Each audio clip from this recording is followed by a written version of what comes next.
Bom fim de semana a todas e todos. Mais uma vez, sigo na tarefa incessante de gravar o meu vídeo semanal. Toda semana é uma emoção ficar recordando, remexendo a caixinha de memórias e tratando de combinar a memória com as emoções recentes. E essa semana foi cheia de emoções e que me trazem bastante recordações. Algumas boas e outras nem tão boas assim, e outras péssimas. Tanto as recordações péssimas quanto a situação atual muito difícil. Essa semana aconteceram 3 coisas que me deixaram preocupado e muito desanimado. São coisas gravíssimas que estão acontecendo e sinto que a sociedade brasileira, o povo brasileiro, precisa estar consciente, tomar nas suas mãos seu destino e tratar de mudar isso. Uma é a pandemia, que está chegando a níveis catastróficos, trágicos. E a sociedade parece não se dar conta e existe um governo genocida que agrava essa situação. A outra coisa que aconteceu também foi em relação a esse governo. A tentativa nessa semana do presidente criar fatos, criar contradições, criar conflitos, visando e buscando afirmar-se como um ditadorzinho. Foi uma situação muito grave que eu acho que a sociedade brasileira ainda não percebeu em sua totalidade o que é que pode acontecer. E junto a isso, um fato também triste é que tentaram comemorar a ditadura militar. A ditadura que submeteu o país, submeteu o Brasil por 20 anos, mais de 20 anos de terror, de morte, e que destruiu muita coisa nesse país. Bom, isso me fez lembrar, principalmente esse último fato, fez lembrar o período que eu vivi, assim, nos meus anos de adolescência, aí começando os 60, que eu vivi o surgimento da ditadura. Eu vivi as contradições todas.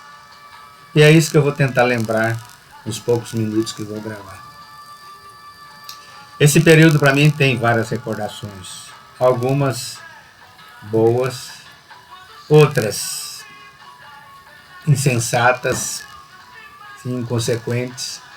Afinal de contas eu era um adolescente, acabava de sair dos anos dourados no interior de Minas. A minha visão de mundo era a visão do Cine Divinópolis, não, Cine Popular de Divinópolis, com os filmes de Rin Tin Tin, Zorro, Lanceiro de Bengala,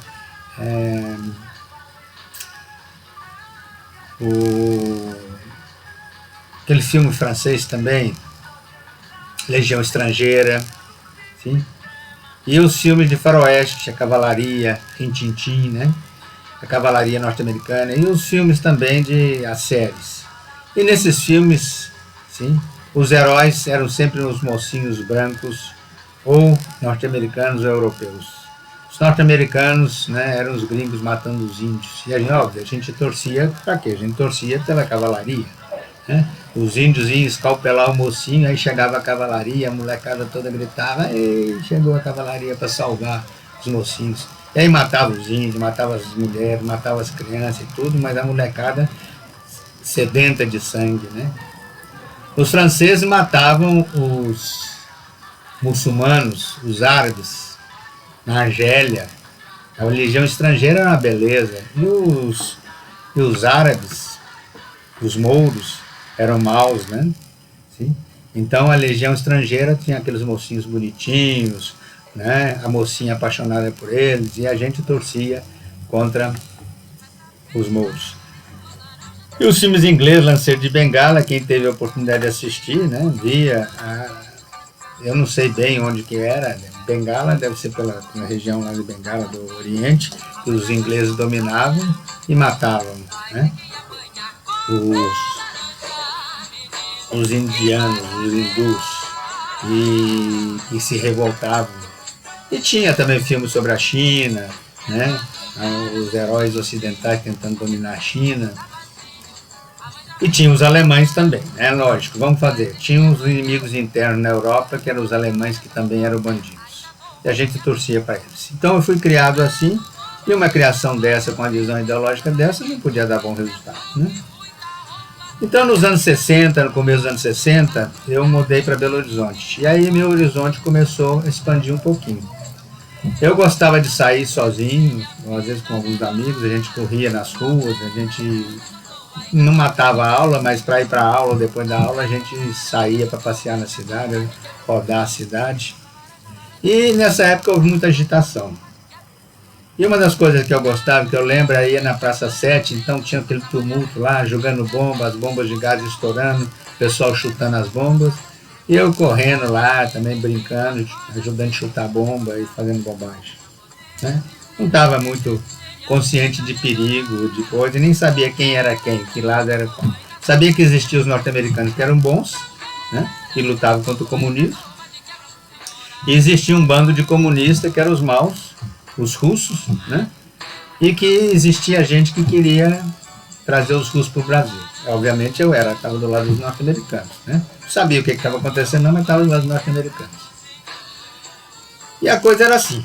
Eu lembro um dia que estava toda a multidão na frente da polícia, e eu, no baixinho ainda, pequeno, eu não via o que estava acontecendo e começava lá, tentando ver, e todo mundo aglomerado, e de repente o pessoal começa a correr.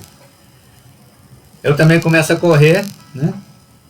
E quando eu vejo atrás, a polícia está descendo o cacete, eram uns cacetetes de peroba, assim, de 1 metro de tamanho, sei lá o que, batendo no lombo do pessoal.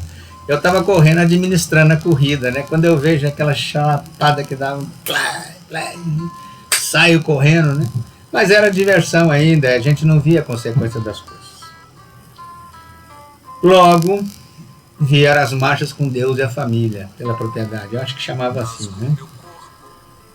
E nessas marchas, setores reacionários, eu acho, dispensavam os alunos das aulas, a gente não ia ter aula, e as escolas de freira, as escolinhas da burguesia toda, arregimentavam as criançadas todas para colocar nas marchas. Eram marchas organizadas que levavam multidão das escolas para lá. A molecada toda não sabia o que era. E obviamente eu não ia ficar de fora, né? Eu também não sabia o que era que estava acontecendo, mas estava cheio de menina lá, do escola de Sacré-Cœur de Jesus, estava a moçada toda lá, a gente ia para Muvuca, né? Participar. E lá os padres falando bobagem, a gente não estava escutando nada, mas participava dessa muvuca toda. E obviamente era reacionário. O que eu sabia é o seguinte, os norte-americanos eram bons, nós estávamos apoiando os bons, contra os maus, que seriam os russos. E nós éramos pela paz, pela família, pela oração, por tudo de bom que tinha, né? E nessa época, vendo isso e participando disso, né? Os tumultos eram frequentes, e um dia desses eu vi que a multidão corria atrás de um rapaz e vieram parar onde eu estava. E começaram a golpear esse rapaz, em nome da paz, em nome da não violência, pela democracia. Estavam matando o rapaz a pontapé e chute, e para mim foi um impacto muito grande. Eu senti aquilo e não sabia o que fazer. Eu falava tentava gritar coisa, mas tinha medo também de que me tomassem por um inimigo, né? O inimigo da democracia, da paz e da concórdia que eles estavam pregando, matando o rapaz, né? Procurei um policial para falar. Falei ao policial, poxa, estão matando o rapaz ali, tem de intervir, para a coisa está muito grave. O policial me olhou e eu acho que eu tive sorte dele não fazer nada, não me atacar, e não falou nada. Ele foi andando a passo de tartaruga em direção ao rapaz, que estava no chão já, sendo pisoteado. E eu não tive coragem, eu me senti muito covarde. Eu não tive coragem de ver o que aconteceu. Eu saí e fui para minha casa, fui caminhando para minha casa, que era perto, uns 2 quarteirões. assustado com aqueles defensores da paz. Falar, gente, como é que a gente pode ser o lado bom dessa história, defender a paz e estar massacrando uma pessoa que não tem como se defender? O que é isso? Alguma coisa está errada nisso. E eu acho que foi esse momento que eu comecei a ficar com um germe de consciência. Posteriormente, né, eu entrei no Colégio Estadual da Serra, houve o golpe de 64, nós vimos a questão do golpe, eu vi o comício da Central do Brasil antes do golpe, né, as propostas que tinham, que me pareceram muito interessantes, as propostas do Goulart, e depois o golpe, que eu não entendia o que era, por que estava acontecendo aquele golpe, quais seriam as consequências dele. Acho que ninguém na época sabia as consequências mesmo, né? Nem os golpistas da época que deram o golpe, né? Magalhães, Adhemar de Barros, Magalhães Pinto, né? O próprio Lacerda, né? Foram vítimas do golpe depois. Eles não sabiam o que eles estavam desatando na época, as forças do mal que eles estavam desatando. Aliás, eles eram a força do mal também, né? Então eu acompanhava isso, entrei no colégio estadual, comecei a estudar no colégio estadual e no ano de 64 também comecei a entrosar com a minha turma. Aí tem um retrato da minha geração, tem uma pessoa-chave ali, que é o Chiquinho do violão, Chico Mário, que foi irmão do Enfio também. Já morreu, o Chico Mário. E o Chico Mário e eu ficamos amigos. Chiquinho do violão, que a gente chamava. Ele tocava violão muito bem, eu não tocava nada. Eu era, de certa forma, um moleque meio inexpressivo, né? Eu gostava de falar, gostava de participar das aulas e tudo, mas em termos assim eu era uma espécie de nerd. Mas em termos de acesso à molecada, à moçada, né? Em termos de ter esse sucesso eu não tinha. Então eu ia nas águas do Chico Mário. Ele tocava violão, eu carregava violão para ele, ele conversava com as meninas, eu ia nas águas dele para conversar com as meninas, para as paquerinhas inocentes que a gente tinha na época. Nós éramos muito inocentes nessa época. E o Chiquinho foi um grande amigo. E foi um grande amigo e também foi um amigo que a gente fez muita discussão política, da situação, da questão da consciência, do que era essa polêmica, o que era a própria ditadura, o que era a Guerra Fria. A gente era muito inquieto e pouco a pouco a gente foi se vinculando a grupos de rapazes e moças que participavam. E ele tinha um contato com a JEC, Juventude Estudantil Católica,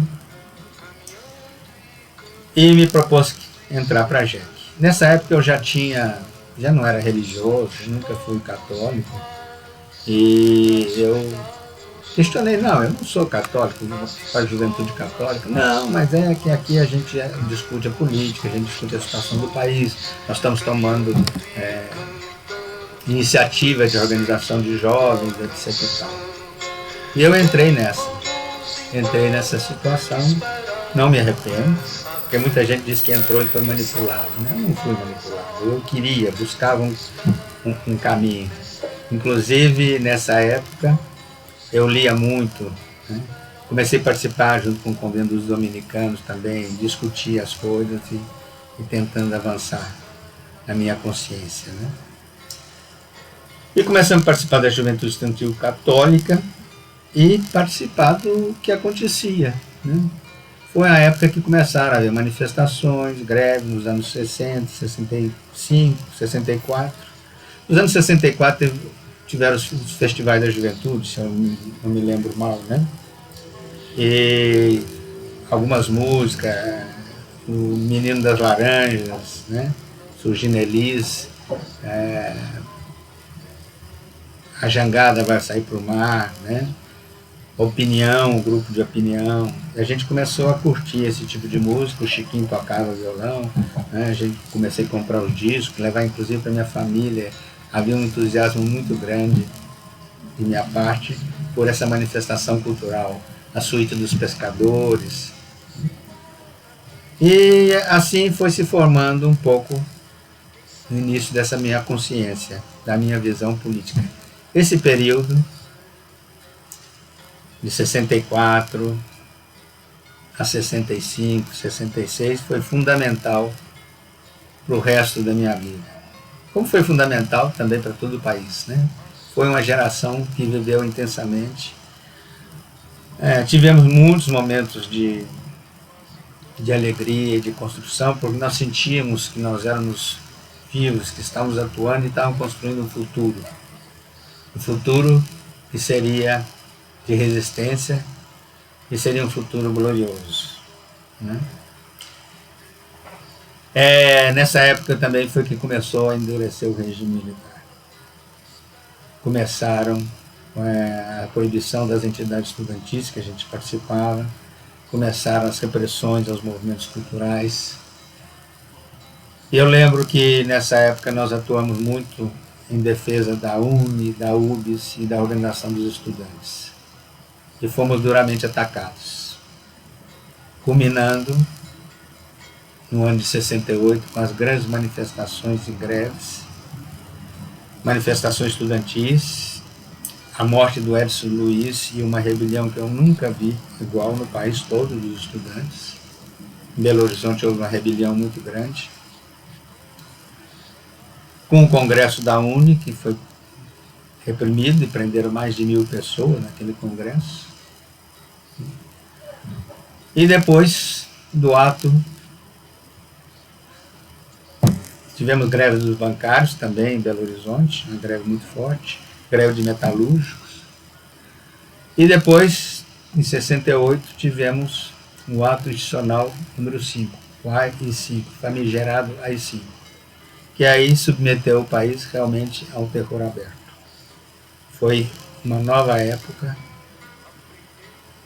e uma época de resistência. A consciência se transformou em luta, em geral, e essa luta numa resistência depois de 68. Mas esse é outro assunto que posteriormente talvez eu fale. Muito obrigado.